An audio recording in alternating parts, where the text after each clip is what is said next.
জানুয়ারি মাস সবে শুরু হয়েছে, কিন্তু শীত যেন তার সবচেয়ে ভয়ঙ্কর রূপ নিয়ে নেমে পড়েছে। চারদিকে হাহাকার পড়ে গেছে। বরফ শীতল হাওয়া এমনভাবে চামড়ায় বিঁধছে, মনে হচ্ছে শরীরের ভেতর হাজার হাজার সূচ গেঁথে যাচ্ছে। গাছপালা, মাঠ আর বিদ্যুতের খুঁটিগুলো সবই মোটা বরফের চাদরে ঢাকা পড়ে গেছে। চারদিকে ছড়িয়ে আছে নিস্তব্ধতা, আর সেই নিস্তব্ধতার মাঝেই শীতের আতঙ্ক ধীরে ধীরে মানুষের হৃদয়ের গভীরে নেমে এসেছে। বাবা, ও বাবা, এবারও কি আমাদের শীতের কোনো জামাকাপড় হবে না? হবে না কেন মা? আমি এবার শীতে তোকে জামাকাপড় কিনে দেব। কবে কিনে দেবে? আমার যে আর সহ্য হয় না। কষ্ট পাস না মা, আমি এবার যেভাবেই হোক শীতের জামাকাপড় কিনে দেব।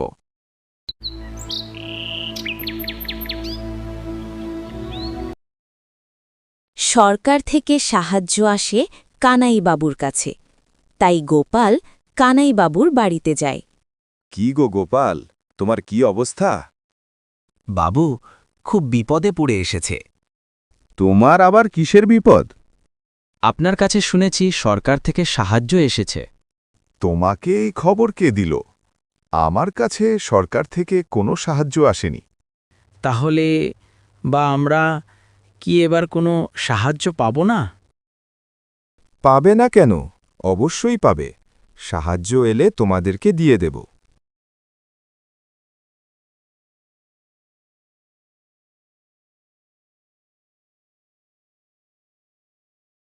গোপাল দাদা, কোথায় গিয়েছিলে?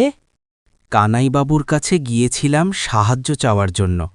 সে বলল এখনো সরকার থেকে সাহায্য আসেনি। কি বলো? আমি তো সাহায্য পেয়েছি। তুমি সাহায্য পেয়েছ? তা নয় তো কি, এই যে দেখছ আমার শরীরে গরম পোশাক, এ তো সরকারের পক্ষ থেকেই এসেছে। তাহলে কানাইবাবু বা আমাদের দিল না কেন? কি জানি কেন দেয়নি। নবীন ও গোপাল দুজন দুজনের পথে চলে যায়।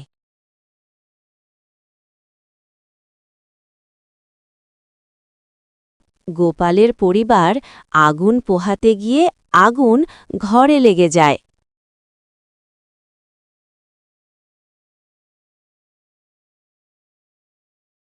এটা আবার কি হলো? এত দেখছি ঘরেই আগুন লেগে গেল।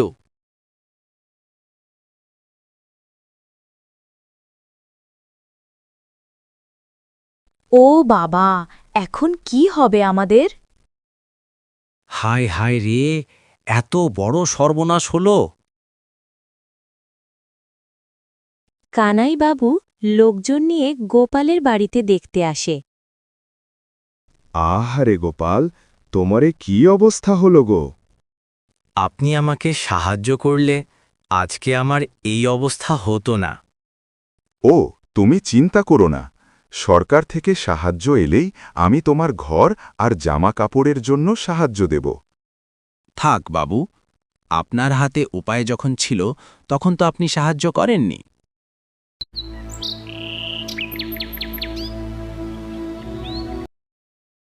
দুদিন পরে আবারও সরকার থেকে সাহায্য এলে কানাইবাবু সবটাই আত্মসাৎ করে ফেলে।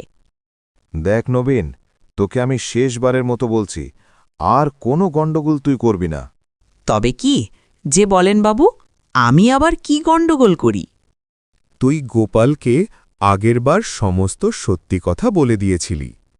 আমি তো বুঝি না বাবু, তাহলে হয়তো বলতাম না। এই কারণেই তো তোকে আমি এবার সতর্ক করে দিচ্ছি। তাহলে কি এবারও কাউকে সাহায্য দেবেন না? কি করতে দেব? গরিবদের জন্ম হয়েছে কষ্ট করার জন্য। শীতের দিনে ওরা কষ্ট করে মরুক। ঠিক আছে, তাহলে আমি আর কাউকে বলবো না। গোপালের পরিবার ঘরের বাইরে রাত কাটাতে থাকে।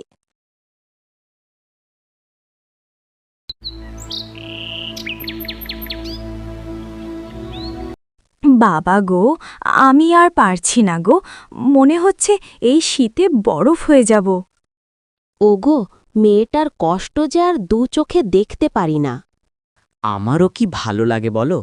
এই শীতের রাতে মেয়েটাকে এভাবে বাইরে রাখতে কখনোই ভালো লাগে না। তুমি একটা কিছু করো, না হলে মেয়েটাকে যে বাঁচানো যাবে না। গরিব হয়ে জন্ম নিয়েছি তো, তাই এত কষ্ট করতে হচ্ছে। ধনীদের এত কষ্ট নেই। ধনীরা তো খুব আরামেই দিন কাটায়। যত কষ্ট সব আমাদের। চিন্তা করো না, আমি আবারও কালকে কানাইবাবুর কাছে যাব।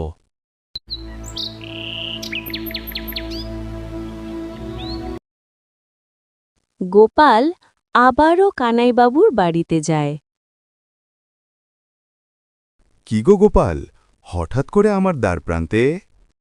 বাবু, আজকে আমাকে ফিরিয়ে দেবেন না।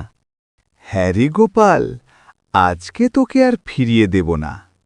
আপনার কাছে তো সাহায্য এসেছে, আমাদের একটু সাহায্য করুন। সাহায্য তো অবশ্যই করব, কিন্তু তার বিনিময়ে তুই আমার একটু কাজ করে দিবি? কাজ করতে হবে? বলুন, কি করতে হবে? দেখ, সাহায্যের জন্য অনেক মালামাল এসেছে, সেগুলো একটু সাজিয়ে রাখতে হবে। এই কাজটা করার পর আপনি আমাকে সাহায্য করবেন তো? গোপাল কাজ করতে চলে যায়।